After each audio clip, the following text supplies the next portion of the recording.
আসসালামু আলাইকুম ওয়া রাহমাতুল্লাহি ওয়া বারাকাতুহু। ওয়া আলাইকুম আসসালাম রাহমাতুল্লাহি ওয়া বারাকাতুহু। আলহামদুলিল্লাহ নাহমাদুহু ওয়া নাস্তাঈনুহু ওয়া নাস্তাগফিরুহু ওয়া নু'মিনু বিহি ওয়া নাতাওয়াক্কালু আলাইহি ওয়া নাউযু বিল্লাহি মিন শুরুরি আনফুসিনা ওয়া মিন সাইয়্যাতি আ'মালিনা। من يهده الله فلا مضل له ومن يضلله فلا هادي له ونشهد أن لا إله إلا الله وحده لا شريك له وأشهد أن سيدنا وسندنا ومولانا محمدا عبده ورسوله الذي أرسله بالحق بشيرا ونذيرا وداعيا إلى الله بإذنه وسراجا منيرا فقد قال الله تعالى في كلامه المجيد والفرقانه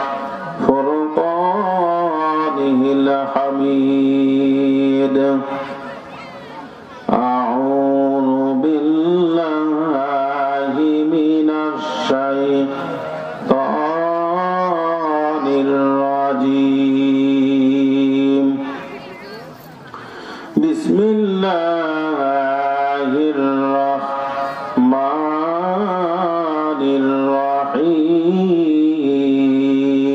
الرحيم يا أيها الرسول بلغ ما أنزل إليك من ربك فإن لم تفعل فما بلغت رسالته الله يعصمك من الناس.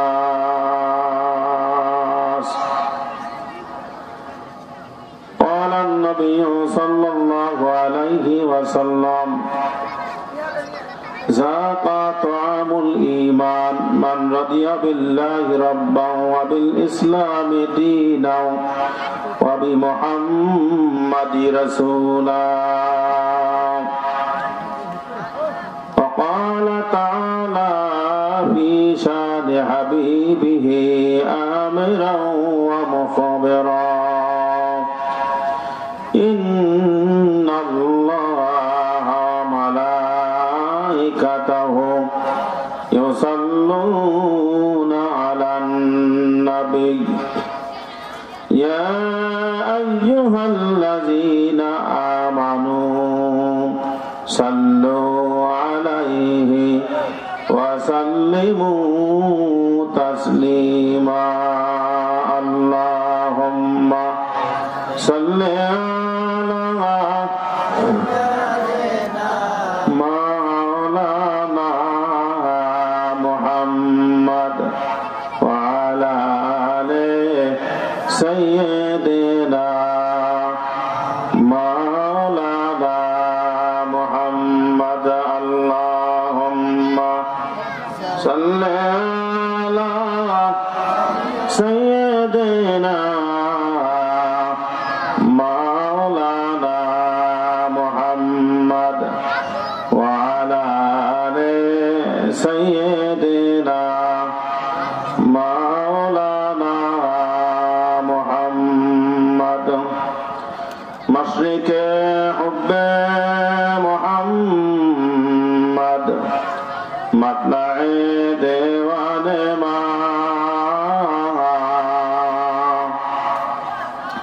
مطلع خورشید कशीद इश्क़श सीने सू जाने मा अल्लाहुम्मा सल्ली अला सय्यिदिना मौलाना मुहम्मद व अला आले सय्यिदिना मौलाना मुहम्मद।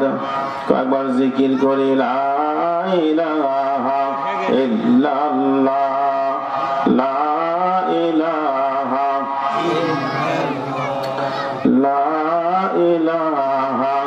इल्लल्लाह ला इलाहा सुबहानल्लाह अल्हम्दुलिल्लाह ला इलाहा इल्लल्लाह सुबहानल्लाह अल्हम्दुलिल्लाह ला इलाहा इल्लल्लाह सुबहानल्लाह अल्हम्दुलिल्लाह ला इलाहा इल्लल्लाह।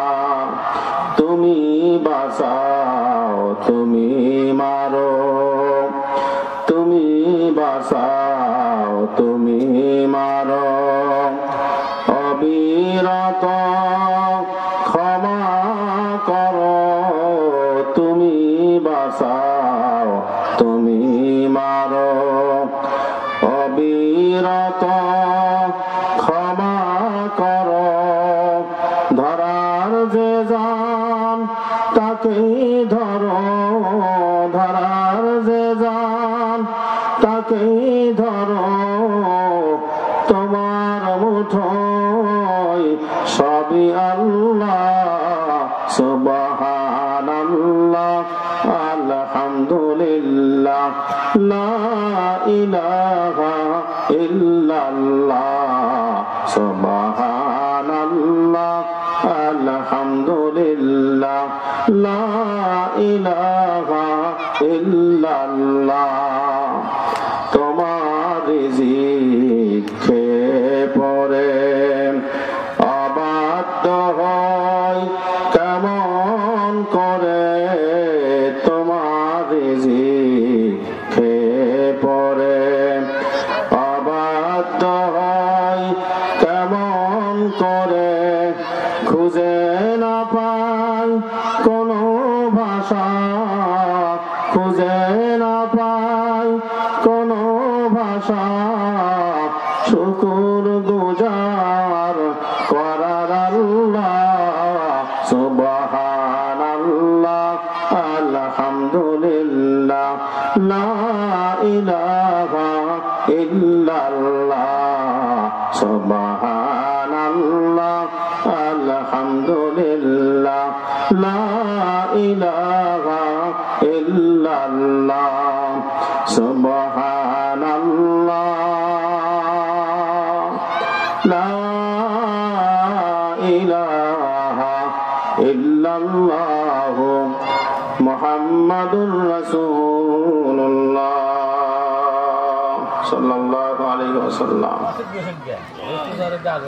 রহমানিয়া জহিরুন্নেসা নুরানি হাফিজি ও কওমি মাদ্রাসা হাফেজা ছাত্রীদের বোরকা প্রদান উপলক্ষে যুব সমাজের উদ্যোগে আজকের বিশাল তাফসীরুল কোরআন মাহফিলের সম্মানিত সভাপতি মহোদয় উপস্থিত আছেন।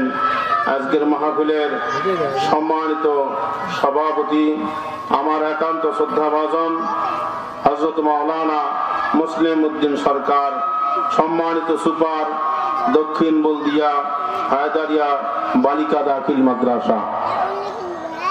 উপস্থিত আছেন আজকের মাহফিলের প্রধান অতিথি জনাব মোহাম্মদ মাহফুজুল ইসলাম, বিএসসি অনার্স এমএসসি পরিসংখ্যান, ঢাকা বিশ্ববিদ্যালয় শিক্ষানুরাগী সমাজসেবী ও আহ্বায়ক, জাতীয় নাগরিক পার্টি এনসিপি ভ্রুঙ্গামারী উপজেলা শাখা।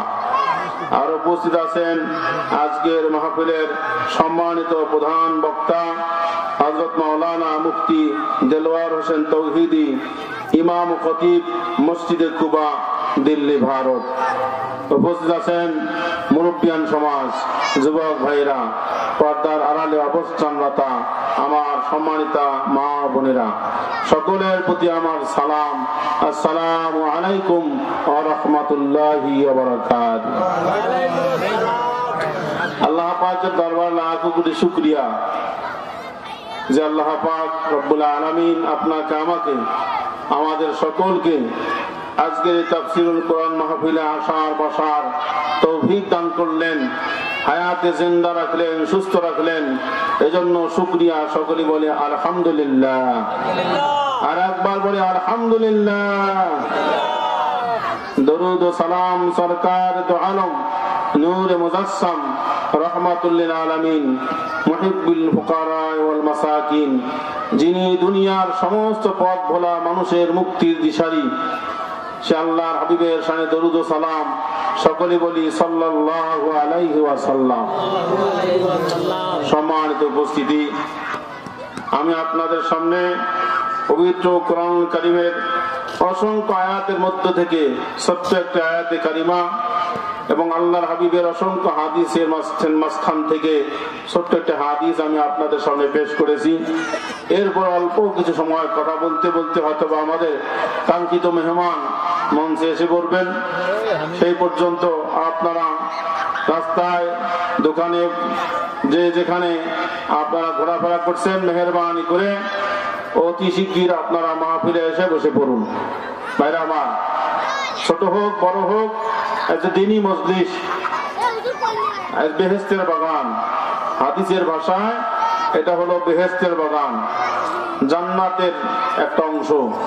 ভাইরা আমার, এই জন্য এর আদব রক্ষা করা, এর সম্মান রক্ষা করা আমাদের সকলের কর্তব্য।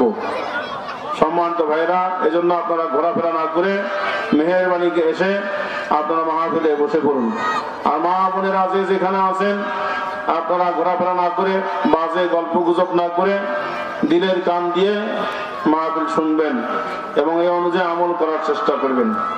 সম্মানিত হাজিরিন, এই দুনিয়া হলো ক্ষণস্থায়ী, আখিরাতের জীবন হলো চিরস্থায়ী।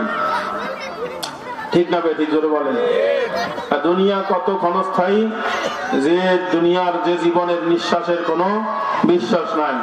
আর এইখানে মাহফিলে এসেছি, এখান থেকে বাড়িতে ফিরতে পারবো এরকম কোনো গ্যারান্টি আমার আপনার হাতে নাই। কত মানুষ মাহফিলে এসে, বাজার করতে এসে, কত মানুষ রাস্তায় ঢলে পড়ে মারা যায়। রিক্সা চালক রিক্সা চলন্ত অবস্থায় রিক্সায় পড়ে মারা যায়। ভাইরা আমার, নৌকার যাত্রীরা মাঝ নদীতে চলন্ত অবস্থায় ডুবে মারা যায়। ভাইরা আমার, কত আল্লাহর বান্দা, অসংখ্য আল্লাহর বান্দা রাস্তায় ঘাটে বিভিন্নখানে হঠাৎ করে তাদের মৃত্যুর খবর আমাদের কানে আসে। এই দুনিয়া, অথচ আখিরাতের জীবন চিরস্থায়ী জীবন। এই জীবন একবার শুরু হবে আর শেষ হবে না। ভাইরা আমার, অথচ এই ক্ষণস্থায়ী সংকীর্ণ সংক্ষিপ্ত ছোট্ট জীবনের সুখের আশায়, সুখের জন্য, শান্তির জন্য আমি আপনি মাথার ঘাম পায়ে ফেলি, শরীরে রক্ত পানি করি, আজীবন কঠোর পরিশ্রম করি, নিজেকে মৃত্যুর মুখে ঠেলে দেই। তারপরেও আমি চাই এই সংক্ষিপ্ত জীবনের, দুনিয়ার ক্ষণস্থায়ী জীবনে সুখী হতে। ঠিক না? জোরে বলেন। অথচ আখিরাতের চিরস্থায়ী, এত সম্মানজনক জীবন, চিরস্থায়ী জীবন, যে জীবন শুরু হবে শেষ হবে না, সেই জীবনের জন্য আমার আপনার বিন্দু মাত্র খেয়াল নাই। ঠিক না? ঠিক। আজকের মাহফিল থেকে আমরা কিছু শিক্ষা নিয়ে যাব। ভাইরা আমার, এই দুনিয়ার মধ্যে আল্লাহ পাক রব্বুল আলামিন আমাকে কেন পাঠাইলেন? ভাইরা আমার, আমার কাজ কি? আমি এই দুনিয়ায় এসে কি করতেছি? আমার কি করা উচিত? ভাইরা আমার, একটু ভাবা উচিত, সবসময় একটু ফেকের থাকা উচিত দিলের ভিতর। ভাইরা আমার, আল্লাহ পাক রব্বুল আলামিন যুগে যুগে অসংখ্য আম্বিয়া আলাইহিমুস সালাতু ওয়াস সালামকে, নবী রাসূলগণকে দুনিয়ার মধ্যে পাঠাইছেন। কেন পাঠাইছেন? প্রত্যেক আম্বিয়া আলাইহিমুস সালাতু ওয়াস সালাম এই দুনিয়া এসে সর্বপ্রথম যে কথাটি বলেছেন আমার আপনার সামনে যে তোমরা সকলে বলো কুলু লা ইলাহা ইল্লাল্লাহ, যে তোমরা বলো আল্লাহ ছাড়া কোনো ইলাহা নাই। কি বলেন নাই? প্রত্যেক আম্বিয়া আলাইহিস সালাতু ওয়াস সালামের দাওয়াতি মিশন প্রথম কথাটি ছিল আন ইবুদুল্লাহ ওয়াজতানিবুত তাগুত, তোমরা এক আল্লাহর গোলামি করো আর দুনিয়ার সমস্ত তাগুতকে তোমরা কি করো? বর্জন করো। ভাইরা আমার, আদম আলাইহিস সালাম থেকে শুরু করে শেষ নবী, প্রিয় নবী, বিশ্ব নবী মুহাম্মদুর রাসূলুল্লাহ সাল্লাল্লাহু আলাইহি ওয়াসাল্লাম পর্যন্ত প্রত্যেক পয়গম্বর আলাইহিস সালামের দাওয়াতি মিশন ছিল এটাই, লা ইলাহা ইল্লাল্লাহ মুহাম্মাদুর রাসূলুল্লাহ। আমাদের আখিরি জামানার পয়গম্বর বিশ্ব নবী মুহাম্মদুর রাসূলুল্লাহ হলেন শেষ নবী, শেষ পয়গম্বর, তারপরে আর কোন নবী আসবে না। ভাইরা আমার, লা ইলাহা ইল্লাল্লাহ, আল্লাহ ছাড়া কোনো ইলাহা নাই, আল্লাহ ছাড়া কোনো ইলাহা নাই, আল্লাহ ছাড়া কোনো আর কেউ ইবাদতের যোগ্য নয়, আল্লাহ ছাড়া আর কারো ইবাদত আমরা করতে পারি না। ঠিক না? জোরে বলেন। এজন্য আল্লাহ পাক রব্বুল আলামিন এই কথাটাই খেয়াল করতে বলেছেন যে তোমরা একদিন খেয়াল করবে, একদিন তোমরা আল্লাহর সামনে হাজির হবে, আল্লাহর সামনে একদিন তোমাদেরকে উপস্থিত হতে হবে, হাজির হতে হবে। তোমাদের দুনিয়ার জীবন কিভাবে কাটাইলে এর হিসাব আল্লাহ পাকের কাছে পেশ করতে হবে। ঠিক না? জোরে বলেন। আল্লাহ পাক রব্বুল আলামিন সে কথাটাই পবিত্র কোরআন কারীমের ভিতরে ইরশাদ ফরমান, বিসমিল্লাহির রহমানির রহিম, ইকরা কিতাবাকা কাফা বিনাফসিকাল ইয়াওমা আলাইকা হাসিবা। আল্লাহ পাক বলেন একদিন হাসরের ময়দানে আল্লাহ পাকের কাছে তোমাদের হিসাব দিতে হবে। আল্লাহ পাক বলবেন, ইকরা, পাঠ করো, কিতাবাকা, তোমার আমলনামা। এ বান্দা, আর কারো কাছে তোমাকে যেতে হবে না, তোমার আমলনামা এখন তুমি পাঠ করো। আজ তোমার হিসাবের জন্য তুমি যথেষ্ট, আর কারো কাছে তোমার হিসাবের জন্য যেতে হবে না, তোমার হিসাব এখন তুমিই দাও। কে সেই দিন আমাকে আপনার হিসাব দিতে হবে না আল্লাহর কাছে? এই দুনিয়া আল্লাহ পাক এত আরামের জায়গা, এত মজার জায়গা, এত শান্তির জায়গা আল্লাহ পাক পাঠাইলেন, এত খুশি হয়ে। দুনিয়ার যত মাখলুক আছে সমস্ত মাখলুকের উপরে মানব জাতির আল্লাহ পাক সম্মান, মর্যাদা, ইজ্জত সবচেয়ে বেশি করেছেন। ঠিক না? জোরে বলেন। আল্লাহ পাক বলেন, ওয়ালাকাদ কাররামনা বানি আদম। আল্লাহ পাক বলেন, আমি বনি আদমকে সবচেয়ে বেশি সম্মান দান করেছি। বলেন সুবহানাল্লাহ। আর একবার বলেন সুবহানাল্লাহ। আমরা বনি আদম না? আদমের সন্তান, আমাদের সম্মান সবচেয়ে বেশি। আল্লাহ পাক নিজেই এটা চ্যালেঞ্জ করেছেন।